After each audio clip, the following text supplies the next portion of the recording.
Պարոն Սիմոնյան, եպիսկոպոսները երեք Նիկոլ Փաշինյանին հանդիպեցին, իշխող թիմից ողջավորություն էր, որ նորոգում է եկեղեցին, բայց մեծ թվով եպիսկոպոսներ նշում են, որ իրենք մայրաթորը կողքն են, վեհապարը կողքն են։ Չեք շտապել հայտարարություններում եւ արդյոք կարող եք մի քանի Ո՞տենց հայտարարությունները։ Չէ, ես տենց հայտարարությունում, որ ասում եք շտապել եք, ինչ եք իշխանությունից ում գնացեք իրան հարցրեք, քաղաքական գործիչ եք։ Ինչ են քննարկում։ Պարոն Ալեքսանյանը ստեղ է, համեցեք հարցրեք։ Ես չեմ կարող պարոն Ալեքսանյանի տեղը պատասխանել, պարոն Ալեքսանյանը իր գնահատականն ա տվել, բայց դա ես կարծում չէ, ես ոչ մի բան չեմ գտնում, ես գտնում եմ, որ ակնհայտ է, որ վերջացել է այդ կինոն։ Բայց ինչ են քննարկում։ Այսպես ասած, չգիտեմ ինչ են Պարոն Սիմոնյան, ձեր համար հիմա բոլոր հարցերի մոտ ես միաժամանակ ունեցող օֆշորային սկանդալների մեջ հայտնված հոգևորականը մասնակցի, ինչպես դուք եք ասում, եկեղեցու նորոգմանը։ Լսեք, ինչ է նշանակում եկեղեցու նորոգմանը։ Ուզում հասկանամ։ Ես այդ մարդուն որպես նոր կաթողիկոս բնականա չեմ տեսնում եւ դա իմ համար անքննելի հարց է։ Թե ինքը ինչ մասնակցություն կունենա, թե այդ ձեր նշած փաստերը ինչ հետևանքներ կունենան, ես որևիցե բան չեմ բացառում։ Իրանունը Տիգրան Սարգսյանի հետ կապվում էր օֆշորային սկանդալով։ Ինչ եք առաջարկում, մարդը գործող եկեղեցում պաշտոնյա է եւ ամենաազդեցիկ պաշտոնյաներից մեկն է աղքատության ուխտը։ Դա ինչու չեք բարձրաձայնում։ Ես նորից եմ ասում։ Ըստ մամուլի դուք բարձրաձայն եք, հələ գնացեք մի հատ այդ։ Մենք որ բարձրաձայնում եք, դուք ասում եք դուք եք զբաղված եկեղեցու նորոգմամբ Կարամ ասեմ, դուք էլ զբաղված եք մեզ ասելով, որ մի մտեք դա ձեզ չի վերաբերվում։ Հիմա քիչ եք մտնում։ Մի րոպե։ Դե ես կարամ հեսա կպատասխանեմ։ Դե ես կարամ ձեզ ստանդարտ ձևերով պատասխանեմ։ Ասեմ, եթե դրա հետ կապված պետական որևիցե իրավապահ մարմինում դիմում կա, թող այդ դիմումը ընթացք ստանա։ Ես փորձում եմ ձեզ ճիշտը պատասխանել, ես փորձում եմ ձեզ պատասխանել քաղաքական տրամաբանության մեջ մշտապես։ Ասում եմ, քաղաքական առումով պարոն Կճարյանի հետ կապված մենք որևիցե քաղաքական բանավեճի բանակցությունների մեջ չենք ինքը գործող պաշտոնյա է, ինքը իր կարծիքն է հայտարարել, ինչպես նաև մնացած եպիսկոպոսները։ Ես հարգանքով եմ մոտենում իր հայտնած կարծիքին, ողջունում եմ իր ու մնացածի գործողությունները եւ հաջողություն եմ մաղթում։ Եկեղեցին պետք է մաղթել Կճոյանից Իսկ ինքը համապատասխանում է հոգեվորականի Ես խոսում եմ մենակ այն բանի մասին, որին տիրապետ ունեմ։ Ես արդեն ասացի, ես իր փայլակի հարցի նաև բնույթից ելնելով ես չեմ տեսնում, որ նման մարդը կարող է կաթողիկոս լինել։ Լսեք, հիմա դուք ուզում եք, որ ես Միջանցքում ազգային ժողովի կանգնած շախմատային ֆիգուրների պես թեկուզ մտովի տենց տեղաշարժումներ անեմ, ես դա չեմ անելու, որովհետև ես ո՞րն եմ սահման, որն ակնհայտ է, մի րոպե, ակնհայտ է, չէ, որ կտրիչը ուխտադրուժ է,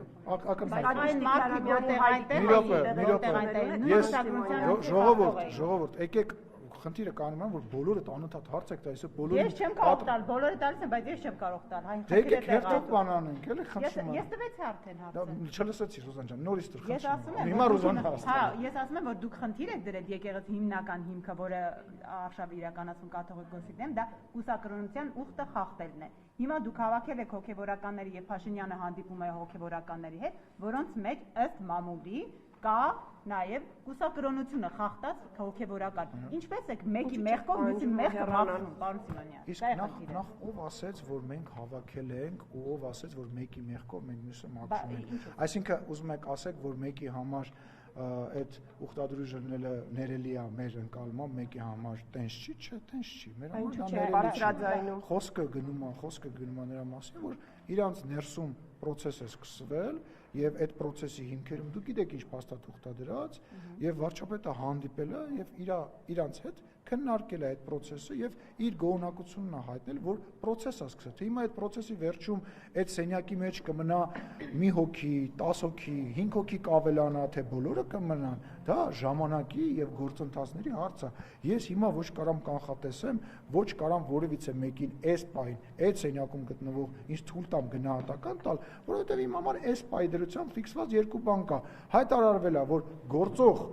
կաթողիկոսը Կտրիչ Ներսիսյանը խախտել է իր ուխտը, այսինքն ունի երեխա, հրապարակվել է համացանցում լրագրողները հրապարակել են լուսանկար, ինքը դա չի մերժել, չի հերքել, որտեղ նման բան կա, ինչպես նաև շատ ամոթալի բան է հայտնվել համացանցում, որը ես չեմ ողջունում ու շատ դատապարտում եմ, կապված Արշակ Սրբազանի հետ կապված,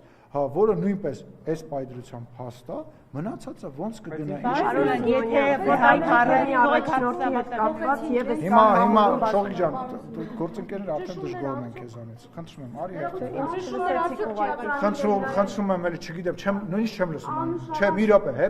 24 լսում։ Արդյոք չի եղել նրանց նկատմամբ, որովհետև նրանք ընդամենը մի քանի օր առաջ կամ ամիսներ առաջ լրիվ այլ բան էին ասում եւ ասում են վեհապարի կողքին ենք եւ այս գործընթացը ոչ թե կաթողիկոսի դեմ է, այլ Ֆաշազադեից ուղղորդված գործողություն է եւ հանկարծ այդ նույն սրբազանները հիմա այլ ինչ-որ նամակ են գրում Փաշինյանը։ Ես համարում եմ, որ ինֆորմացիան, որ անընդհատ գալիս է եւ գործընթացները, որոնք որ տեղի են ունենում, հա, դա տեսեք դուք սկզբից ասում եք, դուք գնացիք կեղծ պատարագ արեցիք, Տեր Արամը կարգալույծ է, հետո մենք գնացինք այլ եկեղեցում պատարագի, որտեղ արդեն ոչ կարգալույծ եղած մեկներ պատարագ անցկացնում, ասացիք, հեսա իրան կարգալույծ կանեն եւ այս պատարագը վերջացնում։ Եվ այս պատարագը նույնպես դուք կարողանաք մեկնաբանել որպես, չգիտեմ, ինչ-որ անօրինական բան, հետո թեմի առաջնորդը եկավ, հետո երկրորդ թեմի առաջնորդը եկավ, արդյոք սա ճնշում է։ Հետո շատ մարդիկ հավաքվեցին, հետո տեսանք, որ ավելի շատ մարդ հավաքվեց, հետո մարդիկ տարբեր գյուղերում, տարբեր մարզերում սկսեցին մոտենալ։ Ինձ թվում է այս ճնշումը կա, հա, եւ այս ճնշումը, ես ցավում եմ, որ այս ճնշումը, ճակերտավոր ճնշումը, միայն եպիսկոպոսների գիտակցության վրա է ազդել, իրանք տեսել են, որ այո, իրոք խնդիր կա եւ այդ խնդիրը մեծ է, որովհետեւ իրականում այս ճակերտավոր ճնշումը կտրիչ Ներսիսյանին պետք է անհանգստացներ, որովհետև ակնհայտ է, որ այլևս եթե նույնիսկ վաղ ընտրություններին եւ մենք իշխանություն չլինենք, այլ իշխանություն կա, այլևս ակնհայտ է, որ անհնար է եւ նույնպես վաղաշաբաթի ընտրությունները, հա, երբ որ բոլոր Ռուսաստանաբնակ տարբեր կերպարներ, ընդեղի դաշնակցական ուժեր, Ռոբերտ Քոչարյանի, Սերժ Սարգսյանի ուժերը, եկեղեցականները ցուցադրաբար գնացին, քվեարկեցին, իսկ մենք 57-58%-ով այնտեղ հաղթեցինք, սա նույնպես ճնշում է։ Սա, եթե Կտրիչ Ներսիսյանը չի հասկանում, ես կարծում եմ, որ սա եւս մի պատճառ է, որ ինքը եթե այդքան բանը չի հասկանում, ինքը հաստատ իր տեղը չէ։ Փաշինյանը կոմպրոմատներ է հավաքել եկեղեցականների դեմ, դրա համար Լսեք,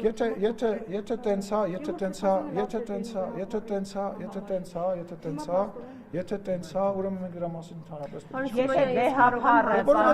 որովհետև եթե պայմանական, հա, եթե պայմանական կարա մեր երկրի ղեկավարը կամ ինչ-որ իրավապահ մարմին իրենց վրա կոմպրոմատ հավաքի, դուք էլ տենց բան ունեք, չէ՞, սովորությունը, ոնց էր անունը այդ մարդու, որ ասում եք Փաշազադա, չէ՞։ Փաշազադեն, ուրեմն Փաշազադեն 10 անգամ ավել կոմպրոմատ ունի իրենց վրա։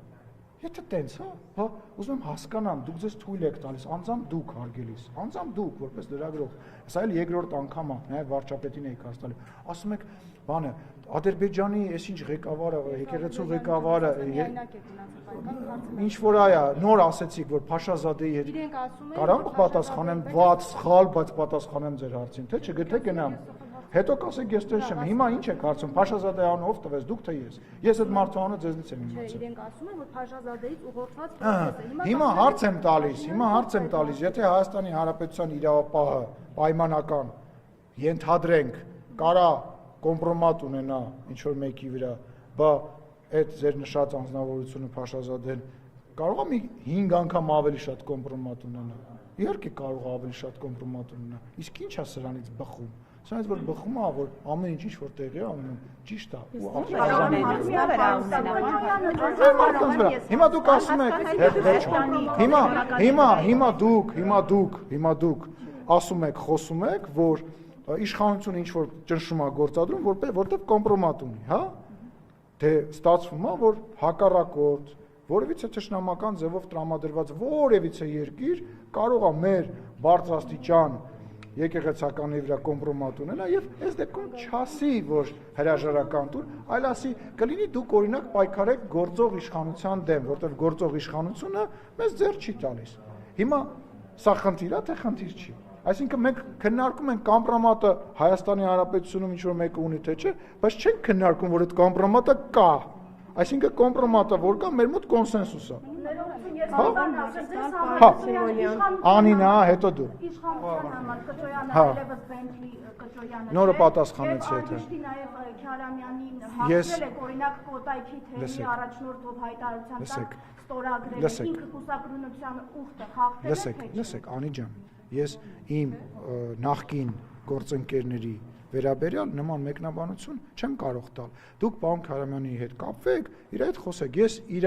ընտանիք, իր անձնական կյանքի հետ կապված, որևիցե առավելևս անցյալի հետ կապված, այն դեպքում, որ հիմա պետության մեջ որևիցե ձևով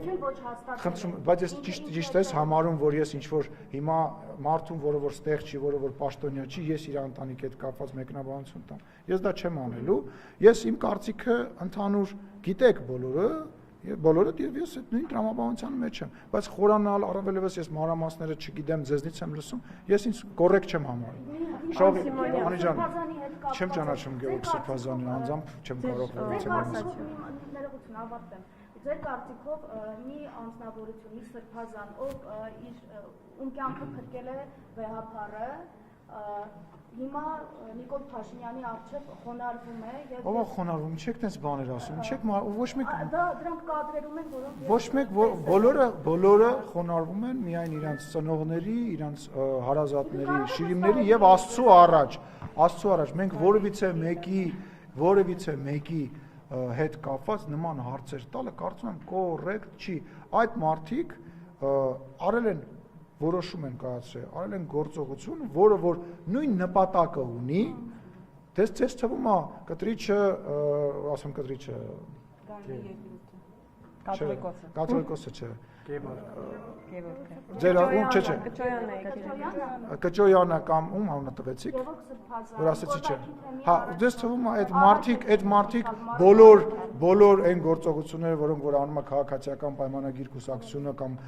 վարչապետ Նիկոլ Փաշինյան կամ Ալեն Սիմոնյան իրանք այդ ամեն ինչի հետ համաձայն են, իրանք էլ ինչ-որ բաների հետ համաձայն չեն եւ իրանք էլ ամենայն հավանական թող վայ անի դե հա ում ուզում ես ավելացրու, բայց արի հասկանանք ով է խոսում։ Իդեպ ինչի ես խոսում, իսկ ինչի ես խոսում, այլաքս, չէ, կխոսամ դրա մասին, սպասել։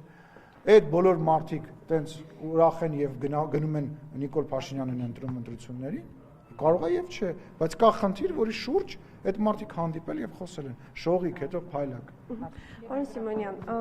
ես ապակի որտեղ շունչս կտրվեմ։ Ձեր հռչակած օրակարգը եկեղեցին ազատել են հոգևորականներից, որոնք խախտել են կուսակրոնության ուխտը եւ ինչ որ ուրիշ ուխտեր, այդ մասին չեք ասում, օրինակ աղքատության, բայց կուսակրոնության ուխտի հետ կապված մամուլում բազմաթիվ հրապարակումներ կան, որ խախտել է նաեւ Կոտայքի թեմի առաջնորդը։